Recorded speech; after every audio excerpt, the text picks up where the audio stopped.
ఏమిస్తాను నేను. యా జంగయ్య గారు నమస్కారం అండి. మొత్తంగా చూస్తున్నాం అన్ని రాజకీయ పార్టీలది అదే తీరా అన్నట్టుగా ప్రస్తుతం కనిపిస్తున్న పరిస్థితి. ఏ రాజకీయ పార్టీకి ఆ రాజకీయ పార్టీ మేము బీసీలకు న్యాయం చేస్తున్నామని చెబుతున్నా వాస్తవ పరిస్థితుల్లో ఎక్కడా కూడా కనిపించట్లేదనేది చాలా మంది మేధావుల నుంచి విశ్లేషకుల నుంచి వినిపిస్తున్న మాట. అసలు తెలంగాణలో ఏం జరుగుతుంది? తెలంగాణ ముఖ చిత్రంలో అంటే తెలంగాణ రాజకీయ ముఖ చిత్రంలో బీసీలను ఓటు బ్యాంకుగానే వాడుకుంటున్నారా? 100% అండి. ఇక్కడ ముఖ్యంగా ఒక విషయం ఏంటంటే ఏ పార్టీలో చూసినా ఏముంది గర్వకారణం చెప్పుకోవడానికి అన్నట్టు ఏ పార్టీ చూసినా బీసీలకు న్యాయం చేసినట్టయితే ఎక్కడ కూడా చరిత్ర కనపడట్లేదు. మీరు కొంచెం మొబైల్ ని కొంచెం డౌన్ చేసుకుంటారా జంగయ్య గారు? ఓకేనా? రైట్.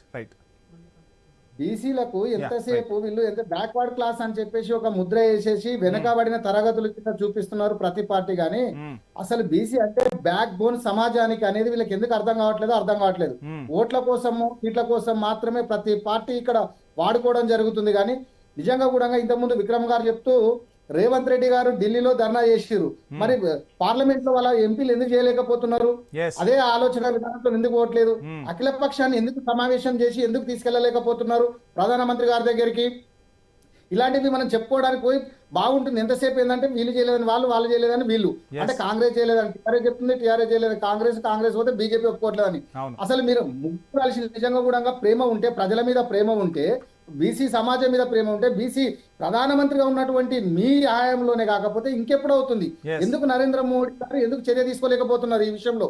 అదే విధంగా రేవంత్ రెడ్డి గారు నేను పార్టీ అధికారంలోకి వస్తే 42% ఇస్తా అని చెప్పి కామారెడ్డి బీసీ డిక్లరేషన్ లో చెప్తూ ఎక్కడికక్కడ కూడా సిద్ధరామయ్య గారు కానివ్వండి, అదేవిధంగా రాహుల్ గాంధీ గారు కానివ్వండి, ప్రియాంక గాంధీ, ఇట్లా ప్రతి ఒక్కరిని తీసుకొచ్చేసి బీసీలకు మేము న్యాయం చేస్తామని చెప్పేసి ఆ రోజు ఎలక్షన్ లో చెప్పినటువంటి మాటలు ఎక్కడ పోయినాయి?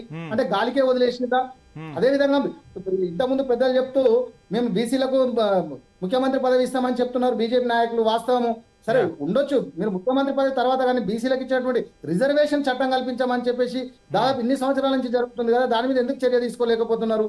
ఇంతకుముందు టీఆర్ఎస్ నాయకులు మాట్లాడుతూ మేము గతంలో ఇచ్చినామని చెప్తున్నారు. వాస్తవం ఉండొచ్చు, ఎంత ఇచ్చారు మీరు? 42% అయితే ఇవ్వలేదు కదా. ఇవ్వలేను కనుకనే ఆ రోజు బీసీలు మిమ్మల్ని పక్కకు పెట్టారు. కాంగ్రెస్ చెప్పింది కనుక ఆ మాటలని నమ్మి ఈ రోజు ఓట్లేస్తే ఇలా అధికారం ఎక్కిన తర్వాత కుర్చీలో కూర్చున్న తర్వాత జనాలను వదిలేసినటువంటి సందర్భము ఇలా అధికారంలో ఉన్నటువంటి పార్టీలు బీజేపీ కానీ కాంగ్రెస్ కానీ రాష్ట్రంలో కానీ దేశంలో కానీ. ఇంతకుముందు మనం అనుకుంటున్నాం ఎప్పటికప్పుడు కూడా సమాజ నిర్మాణం బీసీలకు రాజ్యాధికారంలో సమప్రాతినిధ్యం ద్వారానే అవుతుందని చెప్తున్నాం. కానీ ఎవరో కూర్చుంటే ఎవరికి వస్తుందండి అధికారం? వడ్డించేవాడు మనవాడైతే ఏ బంతిలో కూర్చున్నా వస్తుంది. కానీ ఈ రోజు అనుకుంటున్నాం ప్రధానమంత్రి గారు బీసీ అని మనం గొప్పగా చెప్పుకుంటున్నాము. మరి బీసీల మీద ఎందుకు ఇంత కక్షపూరిత ధోరణి వహిస్తున్నారు? ఇక్కడ రేవంత్ రెడ్డి గారు కూడా మాటలకు మాత్రము పరిమితం అవుతున్నారు, చేతల రూపంలో మాత్రం ఇక్కడ సక్సెస్ కాలేకపోతున్నారు. ఎందుకంటే అఖిలపక్ష సమావేశం తీసుకెళ్లామని చెప్పి ప్రతి పార్టీ కూడా బీజేపీ కానీ టీఆర్ఎస్ కానీ ఎన్నో సందర్భాలలో మీడియాలలో కూడా చూసినాము. అదేవిధంగా ప్రజా సంఘాలు కానివ్వండి, బీసీ సంఘాలు కానివ్వండి, ప్రతిదీ కూడా వెళ్దామని వాళ్ళు ఎన్నిసార్లు ధర్నాలు పెట్టినా ఆర్ కృష్ణ గారి వర్గం అనుకోండి, అంటే వర్గాల కింద మనం విడిపోయి ఉద్యమము ఏకదాటి మీదుగా బీసీలకు చేయాలని చెప్పేసి మిత్రులు ఇంతకుముందు చెప్తున్నారు. ఎవరికైనా ఇంటెన్షన్ ఏంది? బీసీ ఒక్కరికి నిజంగా కూడా ఇలా పోరాడుతున్నటువంటి సందర్భము ఒక ఆకాంక్ష ఏంటంటే బీసీలకు న్యాయం జరగాల. ఊరు వేరు కావచ్చు కానీ అన్ని కలిసి ఒకే దగ్గరికి, అంటే బీసీలకు 42% రిజర్వేషన్ కావాలి, రేపు మా భావితరాలు బాగుండాలి, భవిష్యత్తు బాగుండాలి. గతం ఇన్ని ఏళ్ళు జరిగినటువంటి ఏ పోరాటంలో కూడా ఎవరు కూడా న్యాయం చేయలేదు కనుక ఇంకా పోరాటాలు సాగుతున్నాయి. ఈ పోరాటాలకు ఎక్కడ అంతిమం అంటే కనీసం ఈ రోజు మీరు ఉన్నటువంటి పార్టీలను న్యాయం చేసినట్టయితే భవిష్యత్తులో ఖచ్చితంగా ఏ పార్టీ బీసీలకు న్యాయం చేస్తుందో ఆ పార్టీ వెన్నంటే ఉంటారు ప్రతి బీసీ నాయకుడు కూడా. పార్టీలు పక్కకు పెట్టేసి బీసీలు అందరూ కట్టుగా ఉద్యమం చేయాల్సిన సమయం ఇది. ఎందుకంటే ఇక్కడ రేవంత్ రెడ్డి గారు సపోర్ట్ చేస్తున్నారు, ఇక్కడ రాష్ట్రంలో ఉన్నటువంటి అక్కడ బీజేపీలో ఉన్నటువంటి అందరూ అసెంబ్లీలో సై అంటున్నారు, పని పార్లమెంట్ లోనే నై అంటున్న పరిస్థితి కదా. అదే నేను చెప్తున్నాను. ఎందుకంటే ఈ రోజు ఇక్కడ సై అంటున్నారు అంటే ఇప్పుడు చాట్లో తవుడు పోసి కుక్కల కొట్లాడ పెట్టినట్టుంది ఇది. బీసీలకు మాత్రం ఏదో మేము చేస్తున్నామని ప్రతి పార్టీ చెప్తున్నారు. ఎలక్షన్ల ముందు మాత్రమే, ఎలక్షన్లు అయిపోయిన తర్వాత ఎందుకు మాట్లాడట్లేదు? 2 సంవత్సరాలు అయిపోయిందండి. ఇప్పటికి కాంగ్రెస్ పార్టీ అధికారంలో ఇచ్చినటువంటి హామీ ఇచ్చినటువంటిది జీవోలు ఎందుకు తీసుకొస్తున్నారు? మీరు జీవోల ద్వారా బీహార్ కానీ కర్ణాటకలో తీసుకున్నట్లయితే మనం చూసుకున్నాము. ఎక్కడైతే కొట్టివేయలేదు తెలంగాణలో కూడా కొట్టేయలేదా? మరి జీవోల ద్వారా ఎందుకు బిల్లు ఎందుకు పెట్టట్లేదు? మీరు బిల్లు ఎందుకు సస్పెండ్ చేయలేకపోతున్నారు? ఎందుకు ఇక్కడ వరకే పరిమితం అవుతుంది?